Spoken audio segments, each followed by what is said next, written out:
This episode is brought to you in partnership by Clay Cooley Automotive, family-owned, family-operated automotive company serving the local DFW Metroplex for over 22 years. Clay, thank you for all you're doing to make intersections possible. Headquartered in Dallas, Texas, Arcus Golf is a premier owner and operator of nearly 90 private, resort, and daily fee courses in the U.S., including Cowboys Golf Club, the world's first and only NFL-themed golf club, and 8 other courses right here in the DFW Metroplex. Arcus is an innovative industry leader providing unrivaled lifestyle amenities that complement exceptional golf offerings. To learn more, visit arcusgolf.com, and thank you to the Arcus team for all that you do to make intersections happen.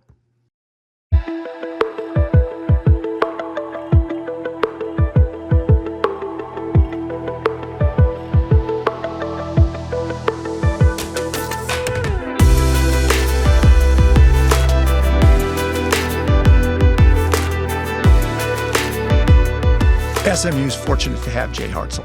As I mentioned at the end of it, talked to some of the individuals involved in the search. When his name came up, the search was over. Yeah, absolute game over. UT, Dean McCombs, and then the 30th president of UT. He's now come to a totally different institution, smaller, private, a little bit more intimate. Doesn't have to deal with the state legislature or anything like that, but he really lays out the vision for what the future of the Mustangs is going to look like. Talk about momentum. $1.6 billion capital campaign completed. Really thought of as a great institution and a terrific place in Dallas. It's got real opportunities, and Jay's going to relate He's those. leading them all. Tune in.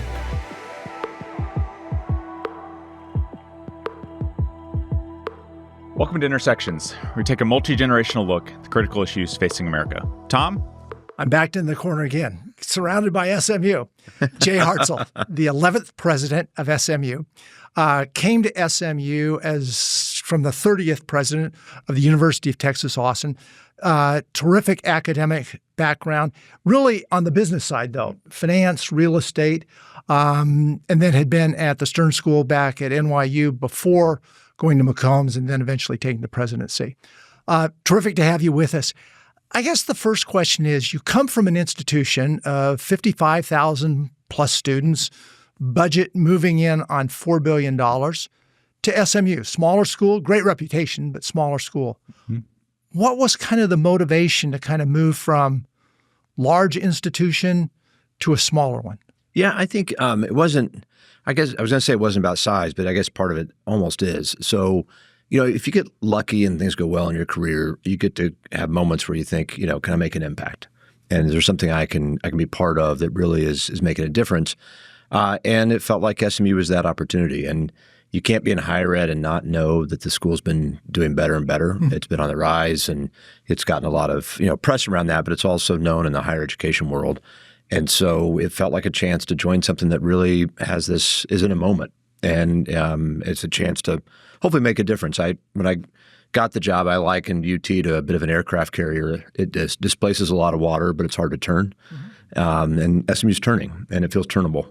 So the flip side of that coin then, UT Austin, even for the president, more limited opportunities to, quote, make that difference. And I know you got a challenge with the legislature. We'll talk a little bit later. You had people like governors and other folks like that telling you what they thought was the appropriate action for the president of UT Austin. Yeah, it's certainly complicated. There are a lot of constituents, a lot of people who are very passionate about the place, which is wonderful. But then there's sometimes not a unified view on where to go. Of course, you report to the board, and so that's where you take your direction from. But it is hard, and opinions change, perceptions change, priorities change, mm-hmm. and there are times when you think, oh, this is going to work out in the following way, and then kind of reality hits and something else comes along and causes you to be distracted or causes you to exert your effort in a different direction. We'll get to some of that, but let's talk about SMU. So You've been here 9 months now. So what are the surprises? Any surprises other than the fact that they gave him a degree? No, I think a few, part of it, until you really get in a place, you're not sure where the pockets of excellence are, where the strengths are. Today, for example, I'm going to see the Meadows Executive Board mm-hmm. and the Meadows School. And mm-hmm. I knew of it, but didn't realize how exceptionally strong it is, especially in certain areas. Like we've got an art history department, for example, that's on the cusp of probably the top 10 in the country, truly special department. The museum there is wonderful. I learned about things like Guildhall. We're really good in video game design, which I didn't realize. So that's been a lot of fun. I also think I didn't fully appreciate Dallas is a big part of the story, why SMU's been doing well, why it's an appealing job, why it's a great place to go to school. But I don't think I fully appreciated how much Dallas is really behind us. And you get here, and even people that are a degree or two away from SMU are rooting for us. They want it to succeed, and they're passionate about it. So tell us that first conversation where you heard about SMU and where you first got interested. Give us kind of that background and story. Yeah, the first part, I think my wife mentioned it first, to be honest. She, way back when I was in grad school, she got a master's in higher ed administration. So she continues to read the Chronicle of Higher Education, which is kind of probably weird but true. And so she saw the ad posted, and it was late fall of must have been 24, right? Yeah, 24. And she said, "Hey, you ought to think about this. And it looks like a job that probably lines up more with what makes you happy, where I get joy." And I was a little bit dismissive of it that first time, and then got a phone call from somebody who's involved at both places, and they said something like, look, if you're ever going to think about another job, you're a young guy. Back to president number 30, UT presidents don't last forever. Nobody's made it 10 years. Yeah. And so they said, if you're ever going to look, this is something you should look at. And it probably, I started thinking about it. This opportunity might not be there in a couple more years. And so it felt like if I was going to make a move, ever, it was the right opportunity, the right time. Undergraduate was at Trinity, and then you moved on to UT for your doctorate. But take us back. Born in Kansas, grew up in Oklahoma. Where did the desire to go into academia come from? Did it come later on, or was it really early on? No, much later. I grew up in Tulsa. My dad was a sports writer, so that was a lot of my love of sports came about just the way I grew up. He had a rare cancer, passed away when I was 11. Mom married a Methodist minister, Perkins grad. Yeah, which is kind of funny now. I have more credibility at home than I used to have. And so I grew up that way. And, honestly, part of my perception when I went to college, I would characterize probably middle class, maybe on the cusp of lower middle class. And the money thing bothered me. So I thought, it was the time of like the show Family Ties and Alex Keaton and all that kind of, So I thought I'm going to go find a way to get to big time business or Wall Street or something and go make money. But then along the way, partly because of Trinity, I had this experience there with a professor that I worked for a little bit, a guy named Phil Cooley. And it sort of just sparked this interest in teaching and in being part of an academic place. But you started out kind of more thinking about engineering than the business side. And you say one course changed that? Well, in fairness, so I didn't know what an engineer did. I don't think I knew any engineers, but I was okay at math. And if you're in high school, with a high school like mine, and you're okay at math, people say you should be an engineer. So I applied to Trinity as an engineering major, also because of the liberal arts bent of the place. So I thought it would give me a little bit more well-rounded approach. And I got kind of cold feet over the summer. And I'd always been interested in the stock market and kind of the economy side. So I ended up taking the physics and calculus and stuff you'd have to take if you're an engineer, but then took econ and fell in love with it. And so never went back to kind of the engineering side. So then when you went to UT for the doctorate in finance, real estate, and then you spent a lot of time subsequently on some governance issues and those sorts of things, was the view to go into academia at that point, or did you really see yourself pursuing kind of the hard finance business side? Yeah, I think the way I viewed it was I went there thinking I wanted to teach, thinking a place like Trinity was probably where I'd end up. I didn't know any better. And then got into it, realized I liked the research, enjoyed it quite a bit. But what's nice about finance and to extend economics, you always have kind of an exit option. And so I always thought, if whatever reason it doesn't go great, or I change my mind, or I want to go make money after all, that I could go back to Wall Street. Well, then Trinity, UT, and then all of a sudden now we're at NYU Stern. Yeah, that's right. So how did it bridge the gap for us on that? That was a bit of a culture shock. Yeah. And I got really lucky. I had a couple of papers that were kind of on the way to being published as a PhD student, which is sort of in what I do, a sign of some potential, and NYU took a big chance. I got there, and there were 3 of us hired, and it was a guy from Stanford, a guy from Wharton, and me. And I'm like, which one of these is not like the other ones?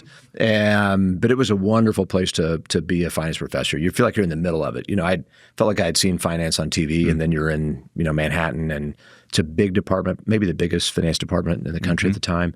And so it was wonderful. I love the job part of it. It turned out to be a hard place to live with 2 little kids. Yeah. But as a professional start, I couldn't have asked for anything better. And the commute sent you back home. How'd you get to UT? Yeah, that was part of it. They called me back after a couple of years at NYU. I guess it was in my 3rd year. And the joke I've made, which is about right, is I hung up the phone and my wife had packed. And I knew I was in trouble because we would go to dinner at the time, and she would spend some of the dinner conversation say, "Where can you move next?" Which is probably not a long-term, outlook. So that's going to happen. Texas called. They wanted somebody who did the kinds of things that I could do, teaching-wise and research-wise. And it was UT was still is a special place to me, and that was a great opportunity to come back. And it's as a balance of kind of work life, it was really special. So I want to dig in here a little bit. You were on the Texas faculty for I think 20 years or so. Yeah. Talk to us about your teaching style. What did the kids experience with you as a professor in the room? Obviously, you and I know each other as more of a personal relationship, and then now at SMU. But take us back to the days we were teaching. Yeah, I loved it, and it was funny. When I first got to NYU, to give you a little bit of context, I thought I'll be more professorial and try to do it more seriously and all that, and I bombed. And I went in my first year review, and they said, "We thought you were going to be good." I said, "I did too."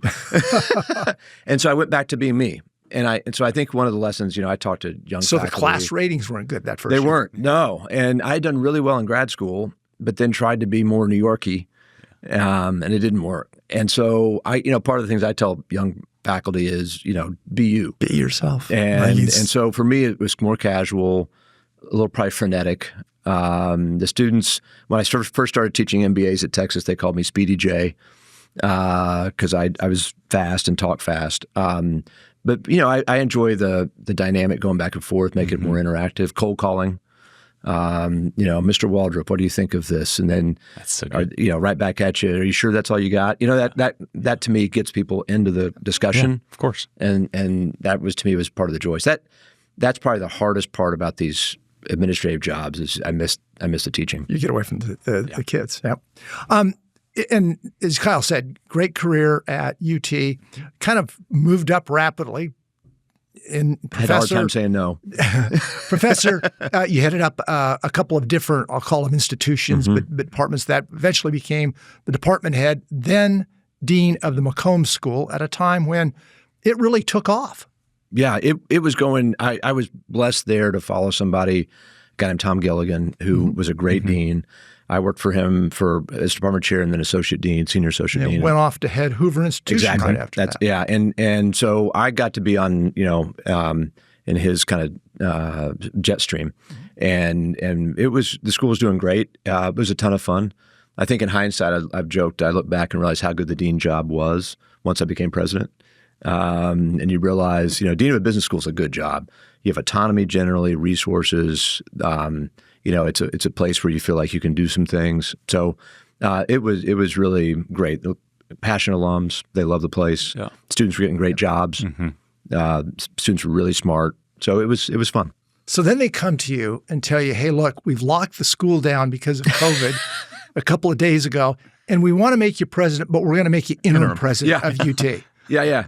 It was bizarre. So did you feel like you were being thrown out or elevated? Yeah, I at the time it was a little. I've joked it's a little like that show Designated Survivor, where there's a HUD secretary in the basement and everybody gets blown up. Yeah. So I got a call on a Saturday, late March, early April 2020, COVID, early COVID. And COVID hits about March 11th, which was the infamous NBA basketball game. That's right. Yes. So we're all working from home, right? I get a phone call on a Saturday, which is unusual from the president. I think he's going to ask about the provost job. The provost had left to go be a president at Stony Brook, and she's now president of Yale. She's awesome. And it turns out he says, "I'm going to announce I'm leaving on Tuesday to go be president of Emory, and you may get a call later today to be interim president. So you got to decide if you want to do it." And I came down white as a sheet. I told my wife I got to sit down. She says, "What's wrong?" I said, "I think our lives are changing."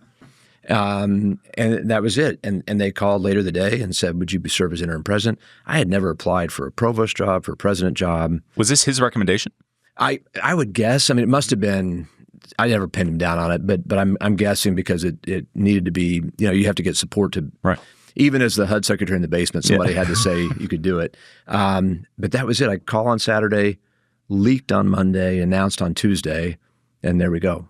And so it was probably the most jarring professional experience I've had because my mind was not there, and then 3 or 4 days later, all of a sudden, big change. There you are. Yeah, and those first couple of years were first couple months, challenging. Yeah. You went from interim, but to permanent relatively quickly. So kind of spring through the summer. But then a lot of things hit on you. What led to them in such a quick fashion? College president searches usually take 6 months, a year, that sort of thing. Yeah. But they went very quickly to make you permanent. What happened in that period of time? And did it turn out to be a test? Yeah, probably in hindsight. There were probably things I could have flubbed that maybe I didn't. I sort of half joked that nobody else wanted the job at that point in time. But, I took over, just to give sort of context. It was COVID. 3 or 4 days before I started was George Floyd and all of the racial unrest and things that were going on in the country and certainly on college campuses. That all started. We had a controversy over the school song, a bunch of demand letters from student groups and faculty and all that going on. So all that was that summer. And I think, it probably went as well as it could have in some ways, not to everybody probably, but I think as a way to get through, kind of figure out how to relaunch school in the age of COVID, how to try to get people and hold them together in some ways around a lot of the racial issues that were so tough. I think that must have been going well enough in the board's eyes. Well, talk about with our audience, you've transitioned out from being a faculty member, obviously Dean of McCombs, but now you're the university president at UT. What is that mindset shift for you? How did your life look like tangibly different? Yeah. I don't know if we can curse on here. I was going to say, that there was a little bit of that. In the part, I think honestly, the things felt so acute and pressing in the moment. There wasn't a lot of time of perspective. It's not a moment where you sit there and say, let me back up and get the big picture, because it felt like kind of blocking and tackling. And you're trying to, the COVID stuff was so time consuming. And we were really trying to protect what was sacred and dear as a university, both in the sense of being able to, serve our students, keep our research going. You're trying to keep animals in the laboratories going, experiments going. I mean, it's just all that. Yeah. So there were moments where it was like, oh, this is kind of crazy that this is now my world. But I really feel like in hindsight, I think there was a little bit of a unifying piece to it, because kind of the team had to rally and come together to get some things done.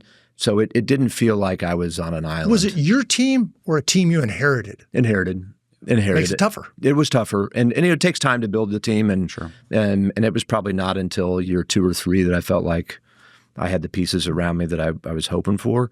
But at the same time, I guess because I'd been dean there, if I'd come from outside, I think that would have been harder. But having come in as dean, I knew the players. I was part of the team in a different way. You had been there a long time. It was a different chair. Let's unpack some of that period, though. You mentioned the George Floyd situation, the shooting, the environment, the feelings of the nation at that time. But you did some pretty significant things dealing with that racial challenge at that time. You moved forward with a number of different diversity programs, renamed a building to the first African-American student that had gone to the University of Texas. And again, a lot of those different programs in that.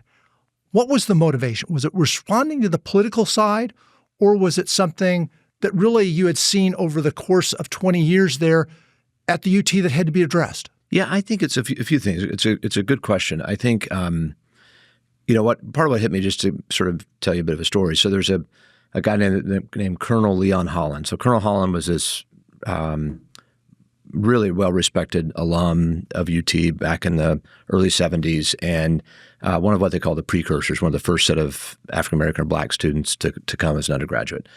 And I was talking to him around that time, and he had been on a task force in the 70s asking why more black students weren't at UT. And he said the conclusion were two things. They didn't feel welcome, and they didn't have the financial support they needed to be successful. And here we are 50 years later, and you talk to the students, parents, people in the community, it's largely two things. They didn't feel welcome, and they didn't have the financial support. And so you have this sense of, can't we do better in supporting the students? It's a hard place to get in. For students who get in and can be successful there, are we doing all we can to let them know we want them and let them know that, support them to be successful? So I think it was a moment where there were probably some things called to the front of the queue that probably could have or should have happened at different points in time. It felt more like that than it did something that was all politics. The first part of this century, UT saw a significant increase in the additions of minority students. But the problem was that they didn't stay there very long. In other words, the turnover and the leaving from the school was high. Both of those issues that you saw, and what did you do on that ladder to try to address it? Yeah, and this goes back to so there's one measure that you can look at is the rate of graduation, right? And there's the big gap. And it's not just race; it's also first generation. I mean, there's socioeconomic, yeah, right? But they're correlated for all kinds of reasons. But that gap we knew it. And back to President Powers, two presidents before me, he launched this really big effort to try to improve the graduation rates. And so, I mean, part we were really proud of was narrowing. Yeah. And I saw it as dean, just as an example. Because of the admission rules in Texas, you have students, 75% of the Texas students come in purely on class rank. And so in one ways it's very meritorious, but on the other hand, you get some students who come from high schools where they're not that well prepared. And what we found is if we did the extra work to get them kind of caught up, they could be very successful, even in one of the top 5 business schools in the country. So we felt like with the right effort, support mechanisms, we could position students to catch up and make that playing field more level. But it did take some work. And so that, I think, was part of the I think both effort and the pride that we took was that gap was narrowing all the time I was there. So these programs reached out to the minority community, I think well received. But you mentioned a moment ago, you ran into an issue kind of on the other side where you defended a song, The Eyes of Texas, which was viewed by that minority community as being racist, anti-minority. Yeah. You took the position that was important to the school from a traditional standpoint. At the same time, roughly the same time, in South Carolina, there was the Confederate flag that flew at the Capitol. Finally, Governor Haley pulled back and said, tradition doesn't matter, it's how the community feels about it. Paraphrasing, but that's it. How did you make that different conclusion, and how did you look at it relative to all the progress that you had made on some of those minority programs of really lifting minorities up? Yeah, and I would tell you, I think that was a time, that was probably the most stressful thing I felt like I was dealing with. And COVID felt like we were we were all trying in the same direction, where of all things, your school song felt like the most potentially divisive. Sure. And I thought it was the most fraught with peril, where people would end up at each other's throats. Yeah, right. And you can pit the alumni against the student body. And so that to me was the most stressful part of that whole first year. The part where, I think was the right approach, but also maybe in hindsight, from a unity standpoint, we got lucky. The position was we do two things. We do research and we teach. So we pledge around this song to research it, and then we'll teach about it. And so we formed a committee of people from all kinds of backgrounds. We never asked a litmus test question, never said, how do you feel about the song, right? It was just different points of view. And we hit pause and said, we're not going to eliminate the song. This committee's going to go do its work. That gave a little bit of a breath in the community. Relax. People relaxed a little bit. There's no, that took the decision off the table in the very short run. The committee came back, and really the 3 or 4 big concerns about the song didn't prove to be true. And now if they'd found something different, do we end up in a different world? Quite likely. Yeah. But everything from people thought Robert E. Lee said the words, the eyes of the South are upon you. They went to the Washington Lee libraries, did all the work to try to find no trace that he ever said it. So facts are actually valuable sometimes. Again, and I credit to them because they were also just getting, as you'd imagine, just pressured. There's a public committee. Everybody knew who was on it. Yep. And and I know they felt it. And so, you roll it forward and really I think the story of the song is more a story of the South, of Texas, of UT. Yeah. And it's more of a microcosm of that journey, which has some horrific parts to it, but also has a lot of progress. Yeah. 2024, now we've got the situation with the Israeli war, Hamas, et cetera, Palestinian. It's kind of an aside. That was the first time, 4 years later, that now you've got both students and faculty demanding your resignation. Did you finally feel like you were a real president at that point? I mean, you saw it in the country. It was rough, right? And another one of those divisive moments where you've got people from all kinds of points of view. And if anything, that moment probably got more of the external groups all engaged around the country, not just at UT. And you saw it, just as an example, you saw it in the arrests at the protests. About half were UT people and half were not. We're not, yeah. So that was like and that was complicated because you didn't know when you are dealing with the groups who's really behind it, who's kind of leading the narrative. But that certainly, I think across all of higher education was such a tough time. But you handle it differently. A lot of schools in the Northeast, my word, they wouldn't use it, but they kind of caved and basically let the students take over buildings, et cetera, et cetera. And as you point out, students and others. You didn't do that.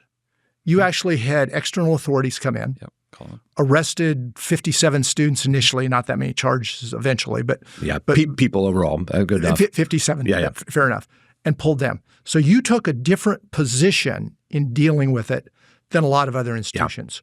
Why? And in the end, was your side or the way you took it the right way to do it?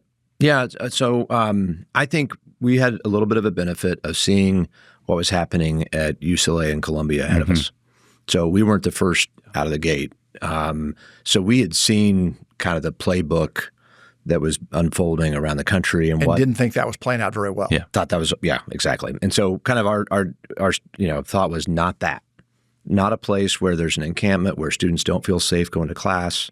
Jewish students in particular feel threatened. Yeah. Like, what can we do to protect the core mission, access to classes? Our research has to keep going. So that we had that benefit. We also had, I think, the clarity of we had rules in place, for example, that you couldn't have camp on campus. So we didn't have to change the rule book. Yep. We just had to enforce it. And so we tried to be as clear as we could about, here's a group that says they're going to do things like what happened at Columbia and at UCLA, and we said that's not okay. You cannot do that. And they kept going, and then we had to call out the authorities. So I still feel like that was the right call. There are times I think we could have communicated about it probably better or differently.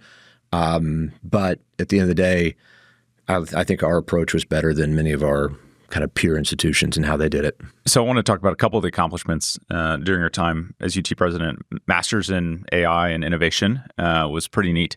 I think the other one that people are going to latch onto from this conversation is there's this thing called the Southeastern Conference. How did that happen? Like, what was the first phone call there? Were you in cahoots with Oklahoma from day one? Did they join the party? Yeah. Talk us through that process, because that really is one of the most dynamic, kind of earth-shattering moves in college realignment, I would say, in the history of college sports. It infected SMU later with the Pac-12. That's right. It did. Yeah, I would talk about internally when we were going through this. We're going to tick over the first domino and see what happens, right? Because we knew there would likely be responses. So I think we had a sense of the magnitude of it. So I get in, and that was part of that first year again, right? So we've covered part of it, and then the first year we changed football coaches, basketball coaches, and conferences. Yeah. Nice first 12 months. Yes. You and Chris Del Conte were busy. We were. I spent a lot of time on sports, school song, and COVID. Yeah. But Chris, when I got in the job pretty quickly, Greg Finvas kind of gave me a heads up that we all kind of had a sense of which way college sports was heading toward I talked about the gaps between the haves and the have-nots were going to widen. The economic forces were going to pull kind of the sector apart in some ways. And so Greg and then Del Conte came in quickly and said, this is the way I think the world's going to go, and we should be ready and be thoughtful. And then you had things kind of line up where you had an expiring grant of rights and media deal that gave a window. You had a board of regents and leadership that was supportive of thinking about making a change. And so it felt like if we didn't kind of think about it, and if it wasn't the time, it wasn't the time. But if we didn't do something, we might have missed the window. Sure. And then we had through Chris, we had a sense that OU might be reaching the same conclusion or getting the same way. But it was an interesting phone call. I called the OU president. And I remember I was pacing in my bedroom in Austin. I still remember you have the moments where you remember, and I'm sitting there going, so we're kind of thinking, what are you thinking? And he agreed with all the same reasons we did. Mm-hmm. And then it became a kind of we're going to do this together thing. I thought it was important to protect rivalries, to protect some of those traditions. If anything, we were reuniting with some rivals, which I thought was powerful. One just to the south. Exactly. Yeah. And so I think that kind of idea of let's explore this together. We have joked since then, Joe Harris, the president there, and I, that we were each other's only friends. Everybody else is not so happy with us. So did you approach the SEC then? The two of you together? We did. And so we had a first call with Greg Sankey. Mm-hmm. And what was their reaction when you first put it on the table? Well, it was hard to say because, and I'm not an attorney, but I'm sure he was getting all kinds of legal advice about how to be careful. And so it felt a little like a little performative, a little bit not, just sort of a little bit mechanical. But it was certainly warm enough to have another conversation. And so it opened the door for further discussion. But I also know that he was treading a line he felt like he had to tread. How long did it take to get done? Oh, I don't know. I haven't thought about that. It's probably, it was months. It took a while because and then if you even go, even after the move kind of leaked that next summer, right. We still didn't have the exact terms of the exit finished or done. And it finally took, I think it was, we joked it was like 6-party chess because it was Texas, OU, the SEC, the Big 12, ESPN, and Fox. Yeah. All had to get on the same page to get out. We ended up getting out a year early. But you can imagine all the different parties that had to kind of reach an agreement that was in the best interest. So while we knew we were going to go, we didn't exactly know when or how, even when it went out in the public. So you led large institution into the SEC. Now you're leading an institution that's in the ACC, different situation. But we've got, in one case, Rutgers plays USC. Mm-hmm. In another case, you've got Berkeley playing Miami. Where does this all go? I mean, you look at the conferences, Jay, and it doesn't make any sense at all. Yeah. We've lost one of the big 5 conferences, so we're really down to 4. Yeah. And you're going to be a key player in this. Yeah. Yeah. No, where do you think this goes? It's a great question. I think I think that, and the conversation moves around over time, and I think there are moments where if you ask people like me or my job, they would say, "Oh, it's going to consolidate further." But there's also moments like now. I feel like everybody's worried about just the economic model, student outcomes, the portal, all the other stuff going on. I think in some sense that's where so much focus is at the moment. There's not the same conversation in the circles I'm in about further giant moves. Mm-hmm. I think it's a really interesting, tough deal because there's a tension you see in sports where clearly those who have resources want to maximize their impact and win. But there's also some sense that some semblance of parity is good. And so I'm hopeful that in the long run, the kind of forces for good competition and parity will put some limiters on.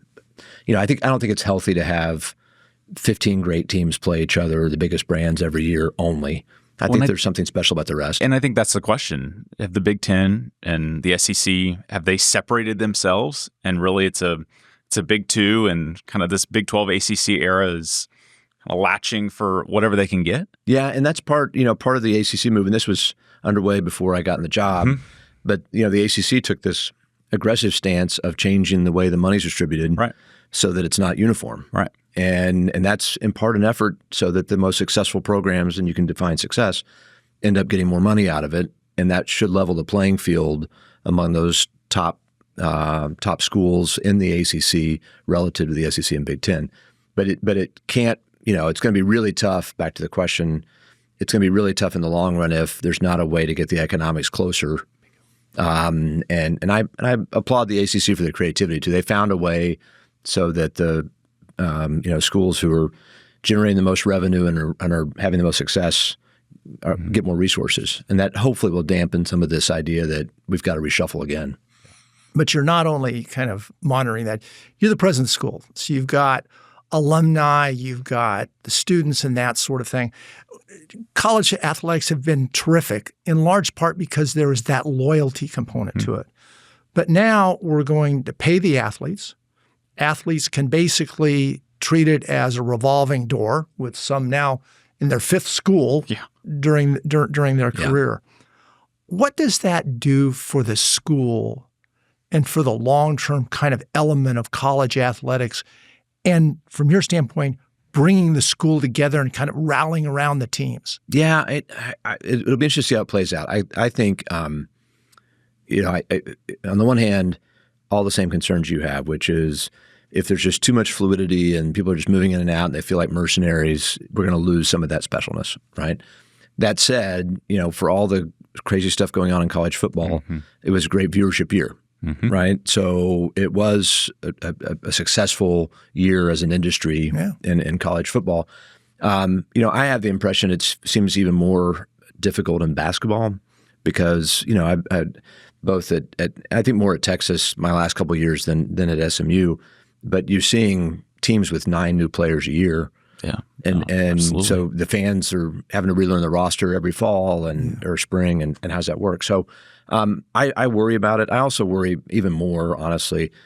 I think some of the portal challenges are just not good for the student athletes. And the number of students who go into the portal because the grass looks greener and then will not get a degree, that I think if we leave, that to me is a bigger concern at the forefront of the issues than even the long-term picture. And I worry a lot about not doing the students the best we can if they're moving from place to place and don't graduate. Well, talk about some of the resources that SMU is providing their athletes around financial, call it literacy, but these are now professional athletes at 18, 19 years old. Yeah. Legal advice, accounting advice, talk about what SMU is trying to do to instill some of this in the student athletes. It's all that. And it's both, I think it's in the students' best interest and for us to do what we can. It's also, part of schools like us, our recruiting pitch is, we think about you holistically and want to position you to be successful. And that's everything from maximizing your opportunities, but also enabling you to make good decisions and those kinds of things. And one that's been really cool to learn about when I got here is the Life After Ball program, and it's exceptional. And the work that goes into preparing the student athletes for what happens after SMU, I think is special. And so back to Tom, your question, I worry that student athletes in general, they might be 3 or 4 years at a place and then abandon that degree to finish up somewhere else for a short run benefit and miss out on the 40-year decision. Bingo. When I would talk to recruits, you'd say this is not a 4-year decision, it's a 40-year decision. And being part of an alumni base like SMU's is awfully special. And I think we lose something there if people are sort of sucked into making short-term decisions. Athletics are big at SMU. They're big at UT. How much of your time as university president will you spend on athletics, or did you, or do you think you will in the future? Yeah, it's episodic. My guess is that first year at Texas, back to those big decisions, it might have been a quarter of my time. Okay. It was a lot. But I think also then when it quieted down, it was not. And so it's periods. Right now is probably more intense, but at SMU, but not all the way to what it was in 2020 at Texas when we were changing conferences. But I do think because these issues are so pressing, there's a lot of conversations among all the presidents and chancellors around can we get legislative action? What do we want that action to look like? Can we level the playing field around the country a little more? So it's gone up the last 12 months relative to 2 years ago, 3 years ago. Well, now you've got to deal potentially with a large-scale executive order on NIL coming out of the White House. Yeah. How do you think about that? Does that play into your apparatus at all? Yeah, I think I think we're at a time it feels like of maximal uncertainty, and so we're all making decisions based on kind of a set of facts, and there's a lot of misinformation even. You hear these rumors, oh my gosh, this is happening, and a lot of times you peel it back and it's not really true. Sure. But you hear about some of the packages that student athletes are purported to be getting, and it's probably agent leaked. Of course. Sure. There's an incentive. Yeah. And so part is just trying to make sure we really understand what's really going on. And then, I think we all want, it's a weird, unlike a lot of higher ed, we're at a moment in sports where we would all love to see federal action. And, if otherwise it's a sort of a race to the bottom among the states and because everybody wants to win, which I get, but then if we leave this to our own devices. What kind of federal legislation do you want? I assume antitrust, but what do you want that legislation to look like? The big items that I think are on our kind of wish list, there's one is to basically put a federal layer over the top so the states don't get to have their own way. Because if the states all race to one side, right, then it becomes a race to see how aggressive they can be. So I think that's sort of first and foremost. There's a lot of debate, and this depends on the party you talk to. There's a lot of debate around should we prohibit student athletes from being employees, and that's a different issue in the South than in the pro-union states, right? Totally. But that would be in a lot of people's wish list, but that has controversy to it. There's some technical things around kind of liability protection that I think that people would like to see on the table. And then the one that probably back to where you started, that's probably the most ambitious is there scope for a limited antitrust exemption so that we can start to have different rules again? And you think about things like the portal or graduation, like how old can you be and still play college sports? Those are questions that require some rules. But if any rule is seen as infringing competition and is going to be the target of a lawsuit, then we're kind of stuck. Well, so let's bring this home. SMU, good-sized school, but not the size of Ohio State, University of Texas, et cetera. The cynic would say that SMU bought their way into the ACC. They will not have any television revenues for 9 years. Even when Berkeley and Stanford came in, they waited a couple of years, but their revenues start earlier. So SMU is kind of the outlier on that. But you've got a program that raised $50 million in the space of 30 phone calls, plus or minus. So you've got some money. So how, from your standpoint strategically, does SMU stay competitive in this environment, knowing that there's some pressure on you, but there's pressure on the school to have an athletic program that is viewed as competitive nationwide with these big schools? Yep. So part one is we don't have to grow the budget to be Ohio State or Texas sized. So we believe, and I think have proven, that we can compete at a high level with a more modest budget. That said, it's probably still not big enough. We're trying to grow it, so we're trying to find ways to invest. But I think saying we have to reach the Michigans of the world is probably not the right benchmark. We'd like to have a budget. I think we can be competitive if we're in the middle of the ACC budgetarily, and we're not there yet. So that's one part. Second part, we just have to have firm resolve that we're going to find a way to get it done. Right. And it's been such a positive for the entire brand and academic brand of the university. People want to pitch it as if it's you pick athletics or academics. I think SMU's proven these things are complementary. And people talk about the ACC. Our provost is now on calls with the provosts, including Duke, Stanford, Berkeley. That's a good list. Yeah. And so we benefit from that association, both on the playing field and that on the TV, but also academically.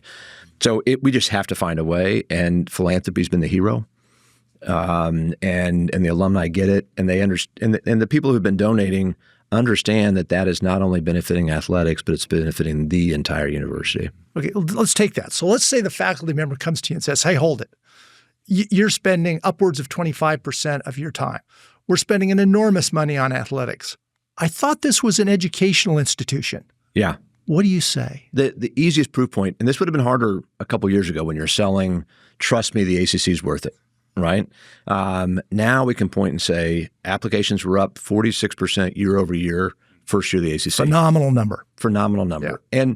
And some would say, yeah, but we didn't grow the class or whatever it is, some other way to argue with that. But we are now able to be more selective in creating the class we want and creating the student body we all aspire to have. So it's that positive association and feedback. So I think it's easier now to answer the faculty who's concerned. I also think back to the investment we announced a couple of weeks ago, the $50 million we raised, that will help us not do even more to subsidize athletics, right? That's going to be financial support for athletics, which means that resources in academics can stay in academics. So it actually helps both, that investment by the donors in athletics. Well, I think there's another proof point. When I was there 10 years ago, you never heard any of the professors talk about the sports. Yeah. I mean, you never saw them at games. You never heard them talk about it. And now you hear and see faculty members, deans, et cetera. It's almost like a recruiting tool. Yeah. Talk about, specific to the Cox School of Business, what y'all are trying to do there to elevate shaping that class, recruiting the kids that you want, because you've really, I think the rules have changed. Once you're in Cox, if you apply there, that's where you're at. But it's a little bit harder to get into once you're at SMU and you're not in Cox. So talk about that. Yeah. And so, and real quickly, one last point that you raised on the athletics, the part that back to the proof point, a lot of the SMU alums who were kind of death penalty just after the death penalty era didn't come back to campus the same way. Correct. And I've met a lot of them since I've been here who are so excited now. And I met with a group this week who were back for the Miami game. And they were like, what an experience. And we want them back. So there is I liken sports to connective tissue. Yeah. It brings the community together. So back to Cox, Cox is clearly one of the great strengths of the university. Mm-hmm. It is, from an undergraduate standpoint, at a big scale, probably arguably the most in demand of any of our schools. Business schools in general are in a moment where a lot of students are thinking about business as a major for all the doors it opens up. And we were blessed to have a great business school. So where we're looking there is how do we continue to make sure we push, improve not only the faculty, the opportunities for the students, how do they distinguish themselves and be ready for the workforce. Dallas is a huge part of that. And so we're blessed. Think about trying to do this if you're pick your favorite remote college town. And those students can't do what our students can do. And our students can go to class on Thursday, an internship on Friday, and a football game on Saturday. Mm-hmm. And so that access to a business community is incredible. So I want to push on this a little bit. Let's say you don't get into Cox. Mm-hmm. Let's say you're at Dedman or at Lyle or somewhere else. You're paying $80,000+ a year. You're creating the enemies right now. Paying $80,000 a year to go to SMU. I was not a Cox major. Yeah. And so I lived this. And really the question gets really simple really fast. Can you get a high-paying job in a non-business environment coming out of college? Can that happen? Is SMU providing a pathway for thinking a liberal arts student can go and be an innovator? Or someone out of engineering can go in and ultimately join the business workforce. Talk about that kind of value of the higher education outside of the business school for SMU. Yeah, three parts. Good question. So part one, I do think it's important. There are a bunch of students and certainly parents, especially at our price point, who are thinking of the outcome as the job, right? I sometimes push back a little bit and say, this is a long game, right? And that first placement doesn't have to be the be all and end all. I think it's important to enable, to focus on, to support. But, we want students to find their passion. And if somebody decides they want to go out and, shape the way that communities are going another way, I think we should support that. That said, back to your question about liberal arts, for example, versus business, I can argue this is a moment for liberal arts. I think if you look at what AI is going to be doing and is doing, when I was in school, if you could solve a harder math problem than I could, you get a better job. And that now the computer can solve that with arbitrary precision in milliseconds. And so the ability to do better, harder integrals there's not a return to that skill the same way there was. So I think it's going to be a really interesting time for somebody who can think critically, read and write well, be part of a team, has high EQ, that kind of well-rounded, smart, intellectually engaged, curious mind. And I think that that's going to pay off for a while. Now, all that said, where we have some room to do better is how do we provide the same level of career support that we do in Cox really, really well for the rest of the university. And there are spots that I think are pretty good, but I think there are a lot of things we can do. So where I see us investing a lot in the coming months and years is to make that kind of career readiness and function uniformly good across the campus. Let's talk that wider. SMU, U.S. News and World Report, and we can argue kind of all the goods and the bads of those rankings and those sorts of things. But people do look at it. SMU's ranked number 88. Macomb's, depending on the ranking, probably 32 to 40-ish, somewhere in there. Dedman School, or the law school, excuse me. You meant Cox, probably. Cox. I'm sorry. Yeah. I'm with you. I'm with you. The law school probably in the top 50, but probably towards the back end of that 50. What do you do, Jay? I mean, clearly your aspiration is 88's great, but it's not good enough.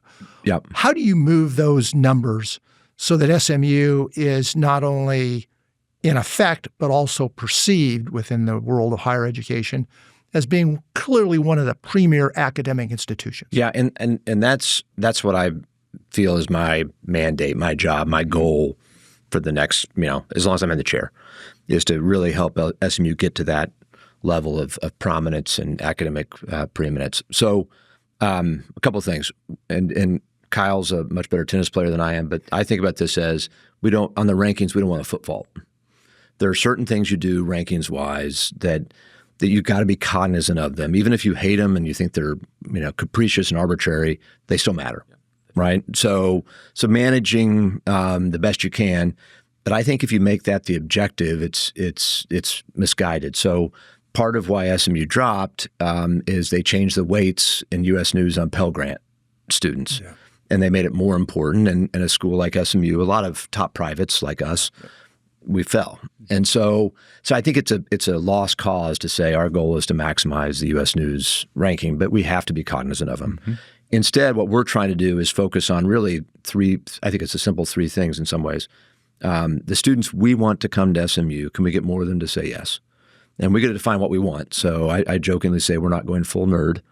Right, we want a well-rounded student. So reduce your admittance, increase your yield. Yep, of our choice of what kind of student. Faculty is the same. Can I get more professors who are who are looking at us and get them to say yes? And then the third is back to Kyle's question earlier: is student outcomes. Can we get more top organizations, nonprofits, for-profits, whatever, to come recruit our kids? And can we have more students go to the top graduate programs? Law, medicine, PhD programs. Yeah. So at the end of the day, if in 10 years people get acceptance letters from SMU and Notre Dame, and they're thinking that SMU letter is the one I'm most excited about, that's what winning looks like to us. It's fascinating to see because Northeastern is the one school I know that kind of went through those rankings like a rocket. 200 not that long ago, now roughly 50 plus or minus in that.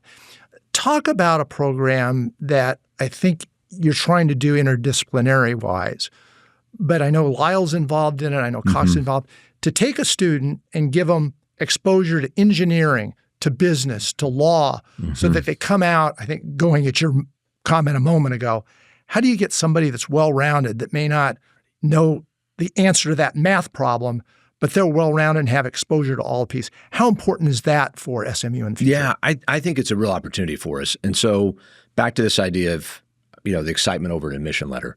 It's going to take a while to get the entire university where we want to go, but we can be there in certain pockets faster.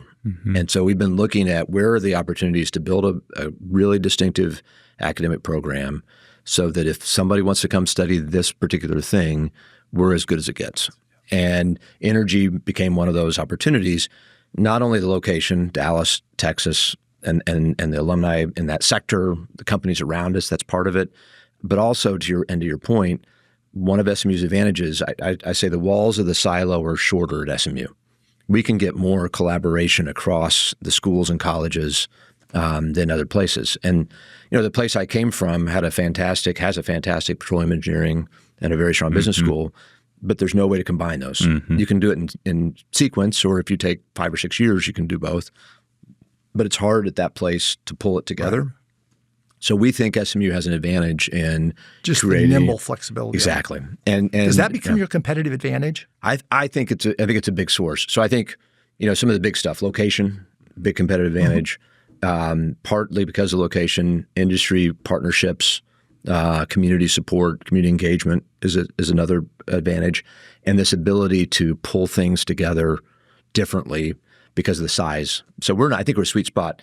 We do most of the big things you'd want. We do, but you have a small classroom with a professor. You get the social life, which is great, makes you want to go back to school, and then you get arts and sports.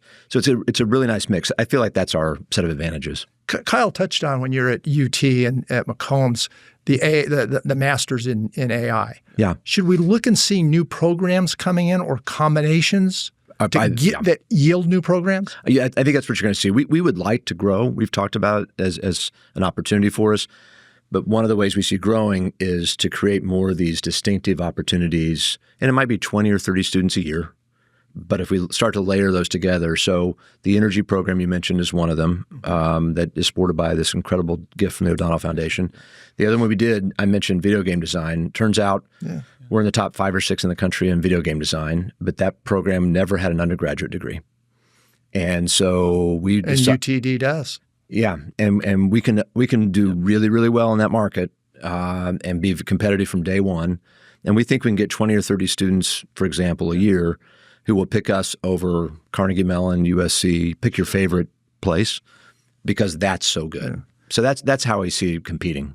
A big issue, but it's been dealt with, is have SMU, and really any institution in this part of the country, hit the R1, hit first level, first tier research institution. You've hit that now. Talk about the importance and where you see your research emphasis going, and kind of as a corollary to that, where does technology play overall in the SMU education? Yeah, great. So the way I've been talking about it, thinking about it, super grateful for all the work that got SMU over the R1 threshold. But I've also told the faculty we're not going to talk about that all that much anymore because we've done it. We're done. Right now it's what's next. And R1 in particular really weights federal grants, postdocs, PhD production.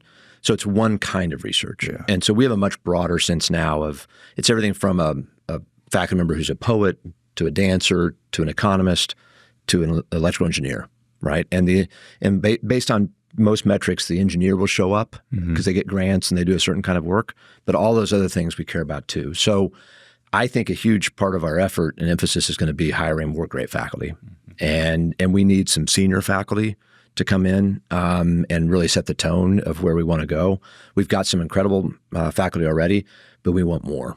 So the part that's been fun in today's landscape of some tough times in higher ed, I've said it, we're back on offense. Like we're going to go hire great faculty, and it's a good moment for us to get some to say yes for all the kinds of reasons you can imagine.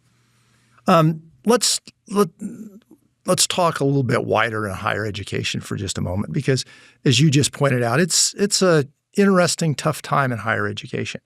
If you look at trust in higher education, probably the lowest it's ever been.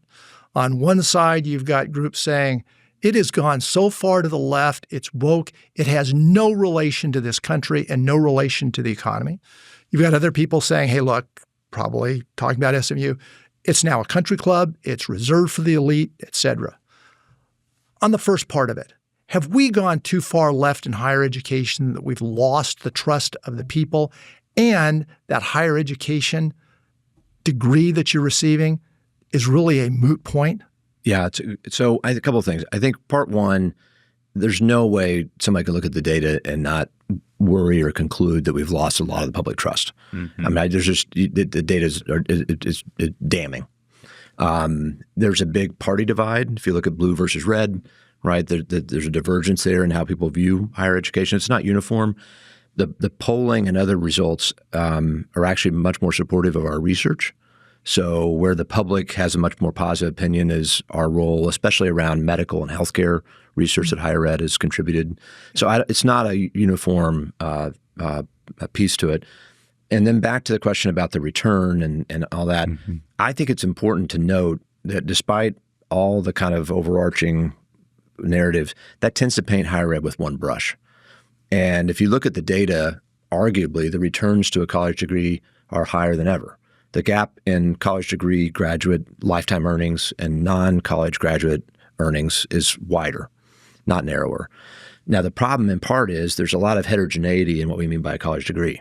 And in general, it's not schools like SMU or UT or Michigan or Pickett where there's a debate about the return to a degree. The demand for what we do is higher than ever. Where you see a lot of kind of, I think, more soft spots, some of the for-profit institutions that I think have been out there with a different business model. And I think, for reasons, some of it's demographic, some of it's other things, but there are parts of kind of the higher ed stack where the return is more questionable. And some of that's what students choose to study. Not all degrees have the same kind of monetary return to them, and some of that's where they end up going to school. But what role does the institution have in that? And UT was kind of signaled out in some cases for having degrees where arguably the entire job opportunity was probably one faculty member somewhere, in the Midwest or something. So a lot of degrees that have, again, no relation to the economy arguably don't prepare. The government would use the words gainful employment.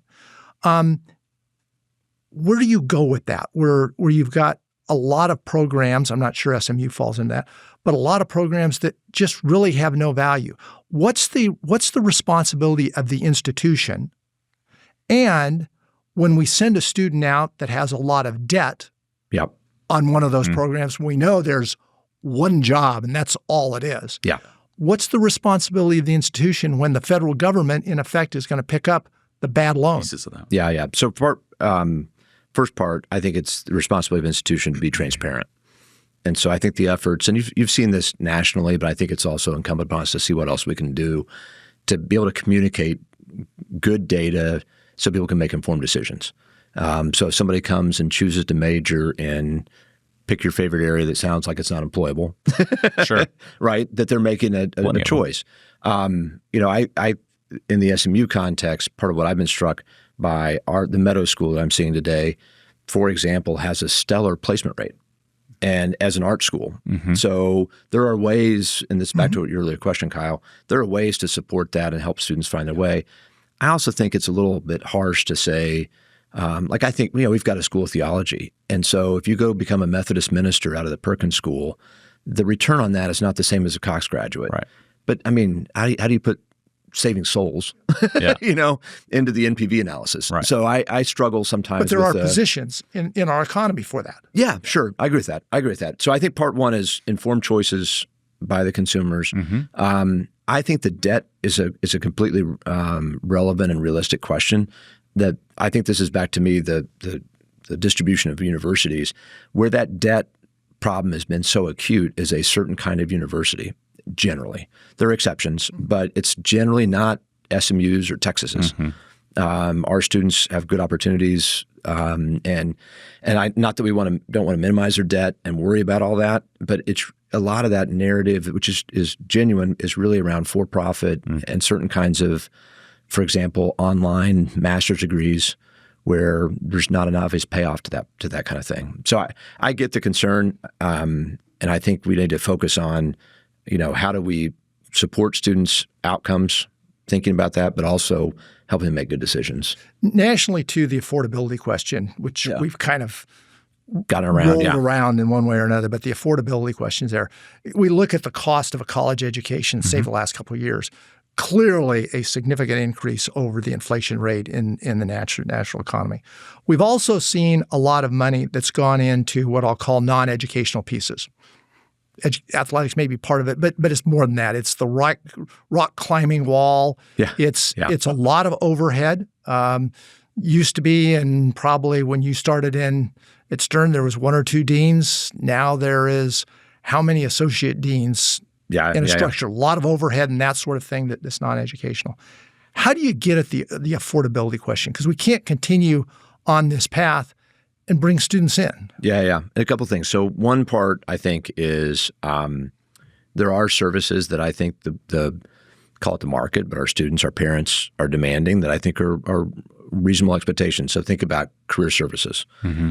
So, the size of that unit at Stern or at McCombs or at Cox, and again, I think you can debate, we probably need even more of that in the rest of SMU, not less. Mm-hmm. So that's a place where there's been, if you just looked at, staff positions relative to faculty or students, you'd say, look at the bloat.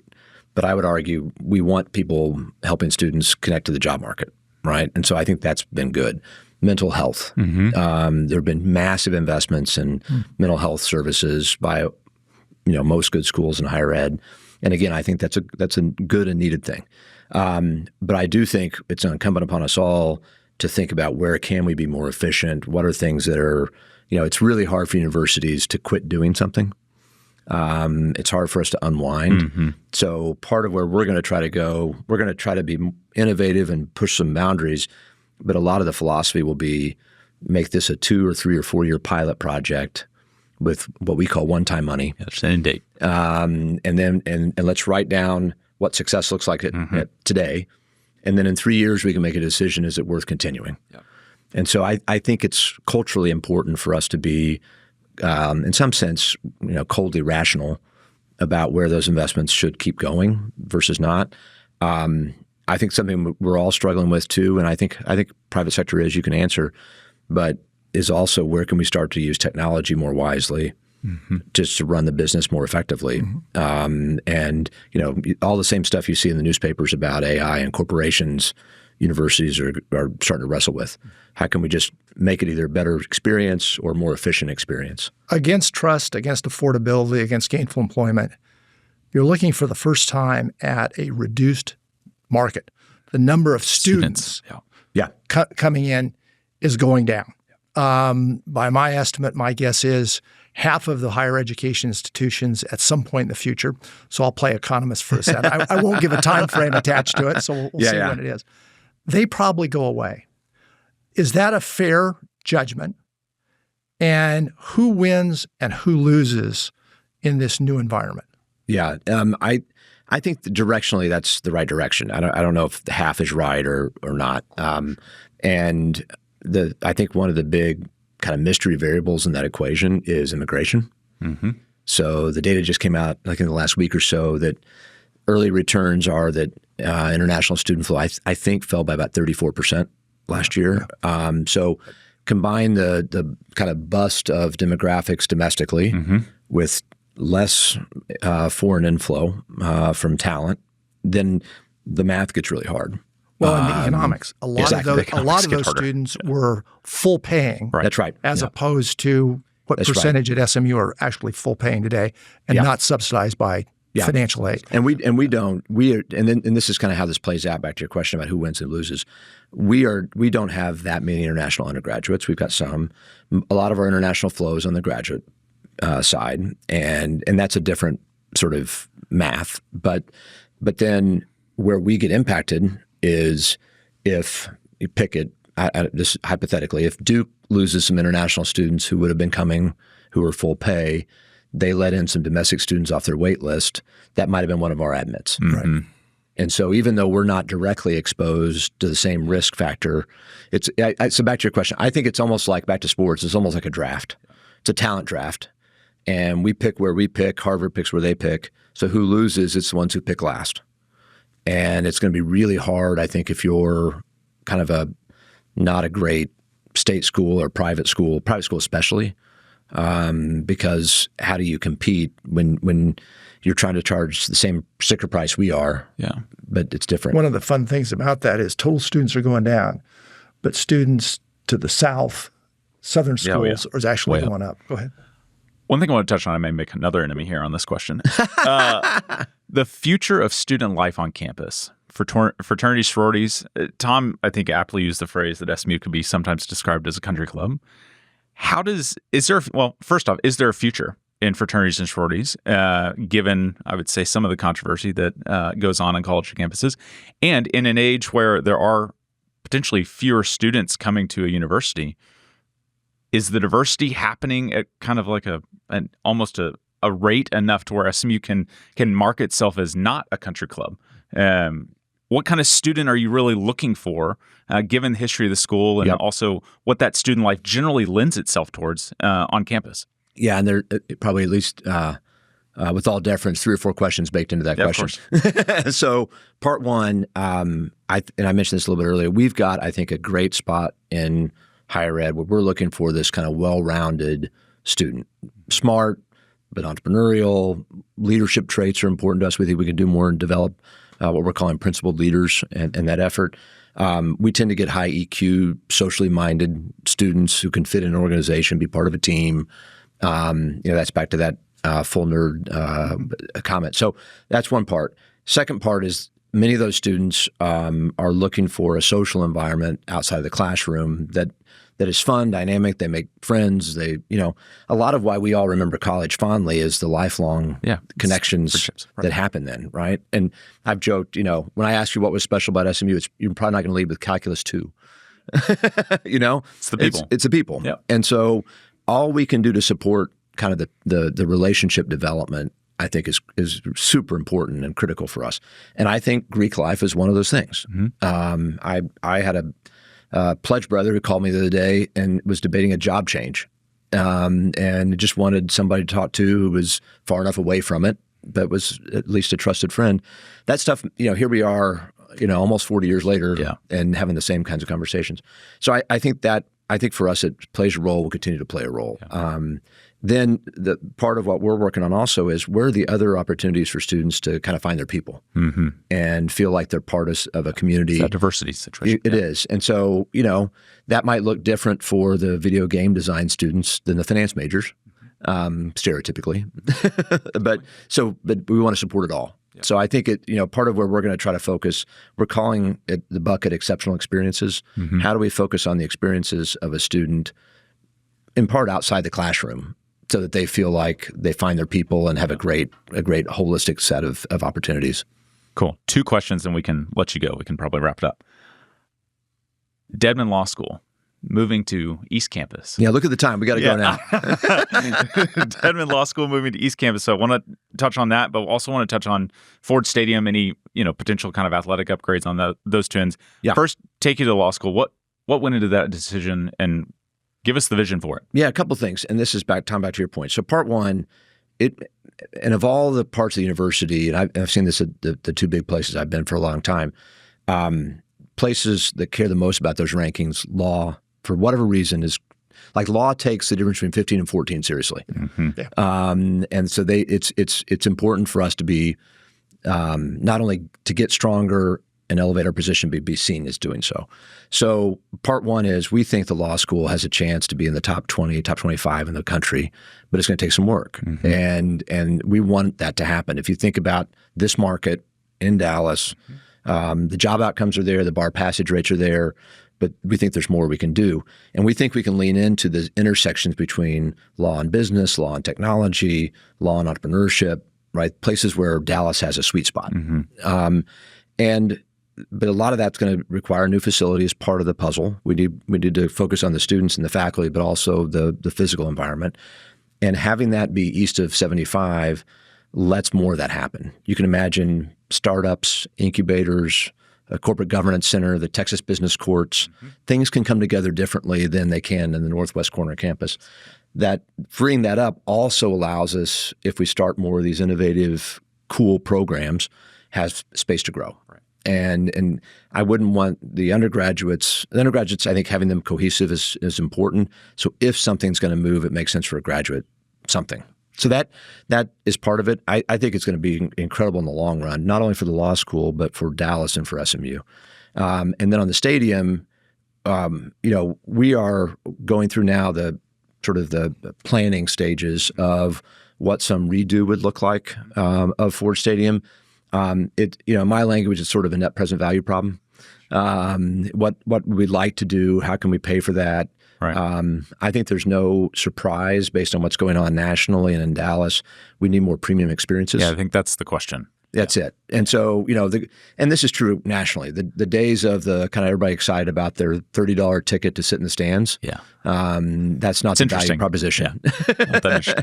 And so we need more, whether it's suites or clubs or just exceptional opportunities where people feel like, that was a memorable Saturday afternoon. Mm-hmm. We need more of that. And so that's going to take some redesign and some redo.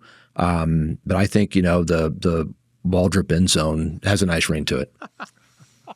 So 20 years from now, I'm a new student or I'm one of those alumni that hasn't been around but now comes back to the campus.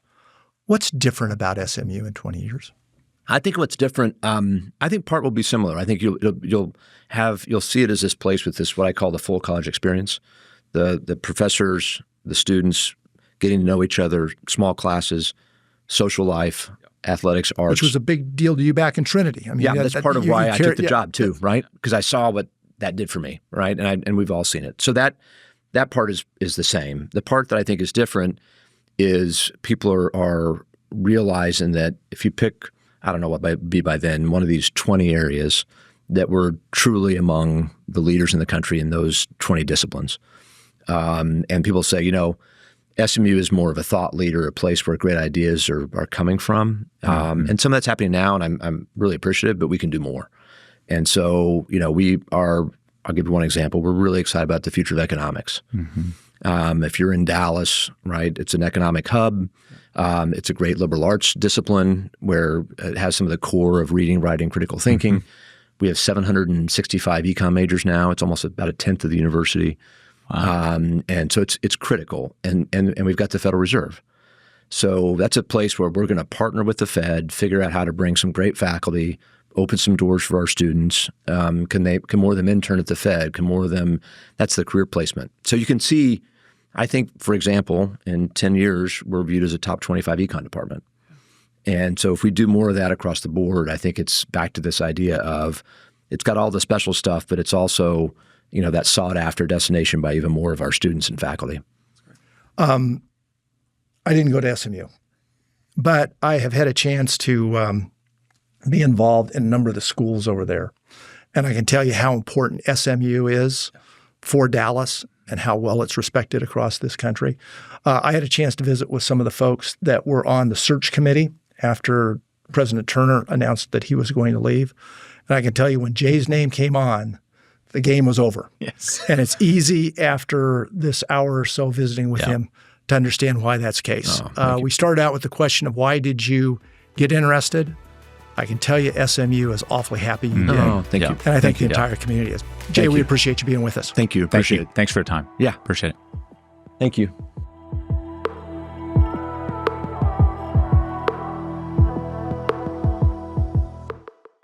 Thank you for watching today's episode. Again, today's episode is sponsored by Clay Cooley Automotive, a family-owned, family-operated automotive company serving the local DFW Metroplex for over 22 years.